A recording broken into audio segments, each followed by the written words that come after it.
Salut à tous et à toutes, Vincent Caraboulade pour vous servir et aujourd'hui nous allons parler de ce qui était vraiment, je dis bien vraiment mieux avant, en espérant que le fait d'avoir identifié les problèmes nous permette de plus facilement y remédier. C'est parti. Pourquoi j'insiste sur le vraiment mieux avant? Eh bien tout simplement parce que selon la plupart de nos critères qui priment pour la plupart d'entre nous aujourd'hui, on n'a jamais aussi bien vécu qu'aujourd'hui, je sais, je me répète. Je parle là de notre accès à de la nourriture comestible, à de l'eau potable, à un abri, à notre sécurité, à l'éducation, à l'information, bref, on n'a jamais aussi bien vécu qu'aujourd'hui selon ces critères-là. Simplement, si on était la génération la plus heureuse que la Terre ait portée, ça se saurait. Je m'aventurerais même à dire que, en fait, c'est l'inverse. On est probablement la génération la plus névrosée que l'humanité ait connue. Alors, pourquoi et qu'est-ce qu'on peut y faire? C'est parti. Le premier point, et j'en avais parlé en long, en large et en travers dans ma vidéo sur le stoïcisme, cette fameuse plus belle philosophie de vie qui soit, on n'a jamais été autant confronté à autant d'informations négatives au quotidien. Avant, on n'était pas forcément au courant dans les 2 minutes de ce qui s'était passé de plus atroce à l'autre bout du monde, voire dans le village voisin. Aujourd'hui, grâce à Twitter, grâce aux réseaux sociaux, c'est le cas. Et comme j'en avais longuement parlé, il est dans l'intérêt financier des médias de capter notre attention avec les unes, avec les gros titres les plus négatifs possibles. On a une vision complètement déformée de la réalité, on a tendance à largement exagérer l'impact de petits phénomènes qui sont sordides, croire qu'en réalité ils occupent beaucoup plus de place que ce n'est vraiment le cas dans notre quotidien. Bref, le cerveau humain n'est pas vraiment fait pour la statistique. Le deuxième point, c'est notre rapport à notre corps. Vivre, survivre, c'est une chose. S'épanouir, c'en est une autre. Et il est clair que notre génération s'est complètement décorrélée de son corps. On est un peu des cerveaux sur pattes. Le temps qu'on passe devant un écran, devant notre ordi, avachi dans un canapé, à complètement négliger notre corps, et j'en sais quelque chose, est considérable. Et peut-être que la science moderne, peut-être qu'une espèce d'outrecuidance scientifique moderne a contribué à ça, mais on redécouvre aujourd'hui que ce qu'on mange, par exemple, a un impact sur notre psyché. Notre façon de nous tenir a un impact sur notre morale. Et il est clair qu'entre tout ce qu'on bouffe, qu'on n'avait pas forcément dans notre alimentation pendant des milliers d'années, tous ces nouveaux composants, ces perturbateurs endocriniens qu'on a fait rentrer dans notre alimentation, soit pour nourrir les masses, notre façon de traiter notre sommeil, notre façon de regarder un écran avec de la lumière bleue qui chamboule complètement notre sécrétion hormonale avant d'aller nous coucher, tout ça contribue à nuire à notre quotidien. Donc nous ne sommes pas qu'un cerveau sur pattes, faisons attention à ce que nous mangeons, faisons attention à notre sommeil.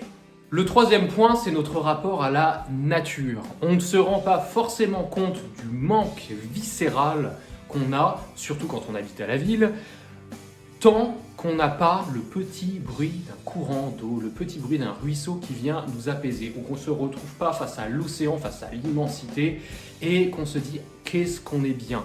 Ça, c'est quelque chose de plus insidieux, mais on est vraiment déraciné à pas mal d'égards, y compris sur le plan de notre environnement physique.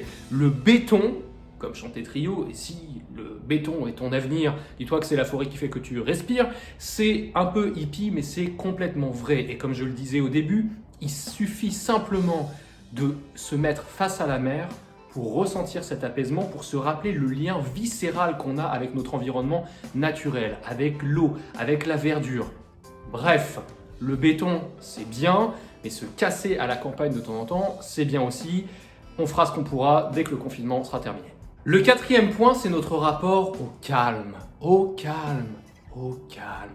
La stimulation permanente, que ce soit par les smartphones, les informations ou simplement le bruit des klaxons dehors, nous épuise. Et petite anecdote personnelle, ce que j'ai mal vécu pendant le confinement à Paris, eh ben c'était pas le confinement en soi, pas la première fois du moins, là ça commence à faire lourd, c'était le déconfinement. Et j'ai pas compris tout de suite pourquoi. Eh ben tout simplement parce que j'habite dans une rue qui est bruyante, vous l'entendrez peut-être dans cette vidéo, en plus j'habite pas loin d'un hôpital, il y a pas mal de sirènes. Et pendant 2 mois, j'avais goûté au silence, à la tranquillité. Et quand l'activité a repris, je n'ai pas compris tout de suite, mais c'était ça le problème. Ce bruit permanent m'épuisait. En plus du haut de mes maintenant 32 ans, ça y est, je suis vieux, faut que j'aille m'isoler au sommet de ma montagne. Mais le calme, le calme. Le cinquième point, c'est la communauté, la solidité du tissu social. On s'est construit en tribu, paraît-il, d'une quarantaine de personnes. Ce qui est sûr, c'est que, on le voit encore dans les pays dits moins développés que par exemple la France, normalement vous avez un tissu social et familial fort. Même quand vous vivez matériellement dans la merde, vous avez plusieurs générations qui habitent sous le même toit et la communauté prime pour notre bonheur. Or, on est en train de disloquer tout ça, particulièrement depuis le début de la révolution industrielle. On laisse les vieux à la campagne, les jeunes se barrent à la ville pour travailler dans les usines, et on a pas mal répliqué ce schéma. Ça nous coûte cher, d'autant que, et j'insisterai là-dessus dans les points suivants, on est de plus en plus flemmard, de plus en plus impatient dans nos rapports aux autres, ce qui veut dire que l'ironie de l'histoire avec les réseaux sociaux, c'est que sous prétexte de construire plus de liens avec plus de monde, en fait, on est en train de détruire un maximum de liens avec un maximum de monde. C'est extrêmement superficiel et, comme le calme, cette solitude latente nous fait beaucoup de mal. Le sixième point, c'est la patience. Il fut un temps que je n'idéalise pas du tout, où l'on bâtissait des cathédrales sur plusieurs générations. Aujourd'hui, on peine à voir au-delà du prochain trimestre. Les outils à notre disposition sont en train de faire de nous des boules d'impatience et d'individualisme. Ça s'incarne parfaitement par notre impatience quand on fait la queue dans un magasin. J'en suis parfaitement coupable aussi. On ne supporte plus d'attendre pour quoi que ce soit. Le problème, et je rebondirai là-dessus dans les deux points suivants qui, je vous rassure, seront les derniers, c'est que les choses qui comptent, les choses à bâtir, les choses qui nous épanouissent, demandent de la patience. On est à des années-lumière du simple fait de « Ah, ça j'aime pas, je zappe ».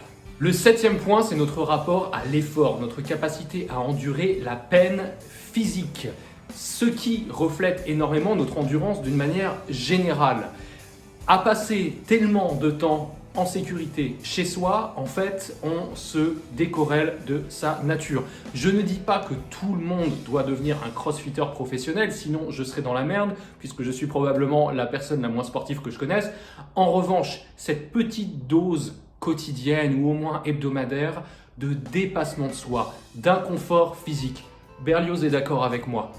Ça fera toute la différence. Donc pas forcément du sport, dans mon cas, c'est le fait d'aller marcher pendant longtemps, quand on en a le droit, c'est le fait de prendre une douche froide tous les jours.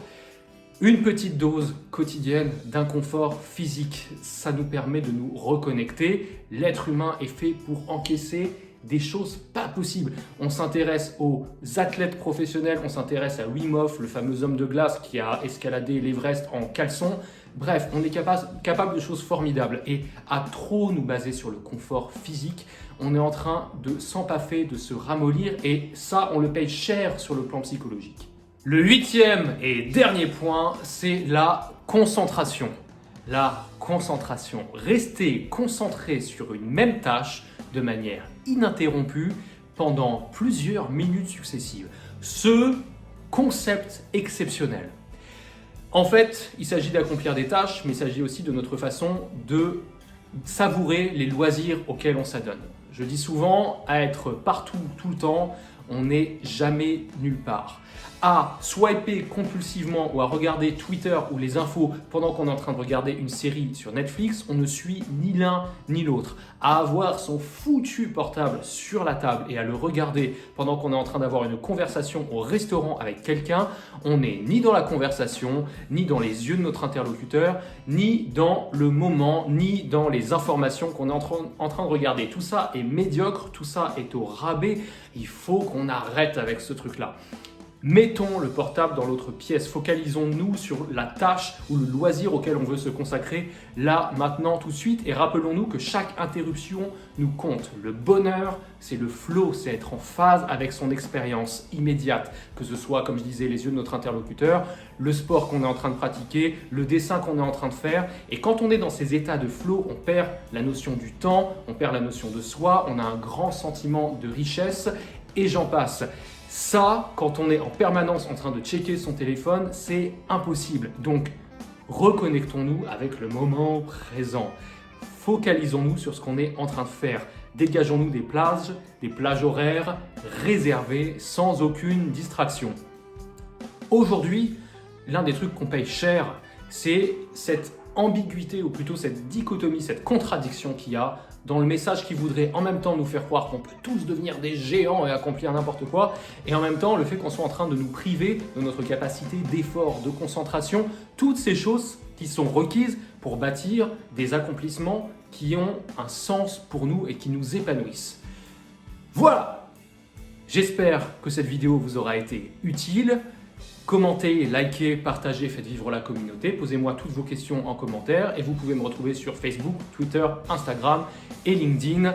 N'hésitez pas à me contacter si vous avez la moindre question ou pour des séances de coaching personnel, professionnel à Paris ou par Skype ou Zoom, comme vous voulez, partout dans le monde.